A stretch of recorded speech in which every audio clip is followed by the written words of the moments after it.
Hello, good evening, and welcome to the Virtual Racers Club. And this is me, Thingamajig, going around Nordschleife in a spectacular car, a reasonable car, a car I'm just interested in. Today's car is an Audi Sport Quattro S1 Pikes Peak 1987. And I know what you're thinking. You're thinking some 17-year-old spotty-faced boy racer has cut up his mum's caravan and stuck it to the back and the front of an Audi. And you are very wrong, because what really happened is some 40/50-year-old engineering degree dude cut up a caravan and put it on the back and the front of an Audi. It is ridiculous, but after driving it, it's still not enough downforce. It's still not enough downforce. Make the wings bigger, I say. Right, on to business. We like to talk about the facts, the figures, and everything in between. And I'll now give you a rough idea of what I think of that monster right there. I'm still fearing it. I can't look. I can't make eye contact with it. So here we're looking at the Audi 1987 rally car made by the Germans. The engine code is an RV20VT. The aspiration is turbocharged. It is 2.1 litre, and the engine type is an inline 5. The power is 588 brake horsepower, and it's got 6 gears to that box and a reverse. Layout, I found the reverse, trust me. Layout is front engined, drivetrain is all-wheel drive. It weighs in at 2,205 pounds, which is 1,000 kilograms on the nose, baby. Its top speed is 161 miles per hour, and on Gran Turismo 5, Gran Turismo 6, its performance points were 633, but this is the new regime now, and we are on Gran Turismo 7, so its performance points are 676.35. It is in the class of Group B, which is the rally class. Let's go to the description. The 1987 winner of the Pikes Peak that also set the event record in its day. Audi introduced full-time four-wheel drive technology into the World Rally Championship in 1981 and showed incredible performance right from the outset. They slapped. In 1982 they achieved a double victory, double slapped, for both the manufacturers and driver titles. A driver title victory in 1983 and a double title again in 1984. Year on year the car continued to improve at slapped, and in the autumn of 83 they sold 200 of the 2,133cc 5-cylinder turbo, there I go, out of talent into the barrier, 5-cylinder turbo powered Sport Quattros for Group B homologation, and it entered racing from 1984. In 1985 at Tour de Corsa, a further improvement, Sport Quattro made its debut.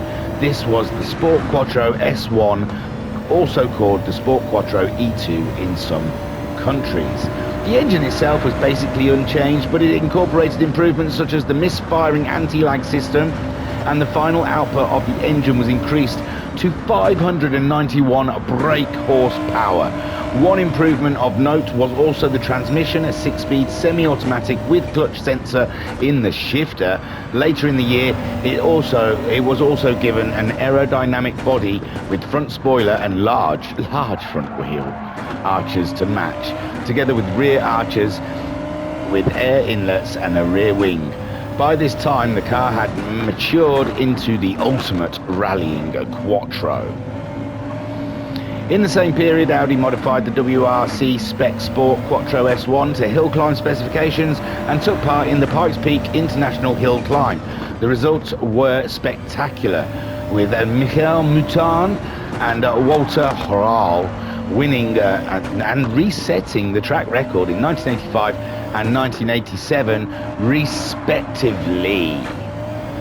This car is available as a Legends car, and this says it's 2,300,000. I think it's 2 million. I think that's been changed in one of the updates. I'm pretty sure it's 2 mil.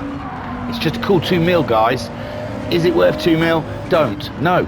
You know, well, I don't know. People spend more than that to go to space, don't they? Thrill seekers. If you're a thrill seeker, it's cheap. 2 million credits.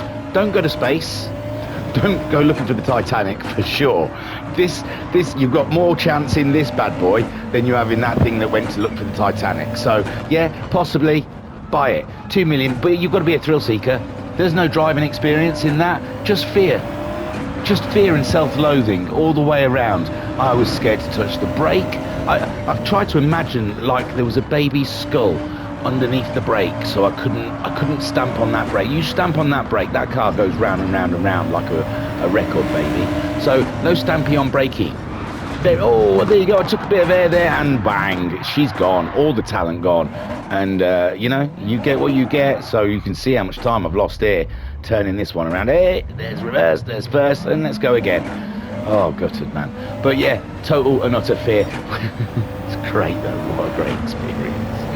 Oh my lord. Oh, it was scary. Not at any one time did I feel like I had the control of that car. That car controlled me, and it did terrible things to me. Yeah, let me get a car model and point to where it hurt me. So, and I've got to say, you look at it, it looks like it's from some sort of animation, some sort of Cars animation. It's Albie the aggravated bloody arsehole. It's a great car. Buy it. 2 million. Don't go to space. Definitely don't go find the Titanic. Don't jump off a cliff with a rubber band. Just drive that around the Nürburgring, and all your senses will be tingling. And I must admit, even though I had no control over this and I had a spin, I thought this was going to crack the records. I thought I was going to do this. I thought I'd done the nerves in 30 seconds. Like, you know, sprint, 30 seconds, bang, done. I didn't even notice the time from going away from the checkered flag to coming back to the checkered flag. It was just constant fear and gripping on and hoping for the best. And it was great fun. What a beautiful car. That's, God, I can't even say its whole name. It's too much. The Audi Quattro Sport, bloody S1, everything else. And half a caravan with it. Love it. Buy it now. Is it over? Can I come out now? Oh my word. So that was the Audi Sport Quattro S1 Pikes Peak 1987 with performance points 676.35. Comes fourth in the table, beats the Alfa Romeo 4C Group 4, but doesn't quite beat the Alfa Romeo 155, eh? So that's a nice little Audi Alpha sandwich we've got ourselves going on there. 731.133. I am now going to curl up in a ball somewhere and rock myself for comfort, and maybe try and get some therapy. That car was wild. That car was crazy. That's your crazy ex-girlfriend right there in a car form. Don't forget to hit like, subscribe, and share wherever you can. Why not, eh? Try and make someone smile or despair, whichever way it goes. You can catch up with the Virtual Racers Club at www.virtualracersclub.co.uk. We're always looking for racers. We always want people to take part in our racing. We love it. We want you to love it. We want to love you loving it. Tooroo. Peace and love. Peace and love.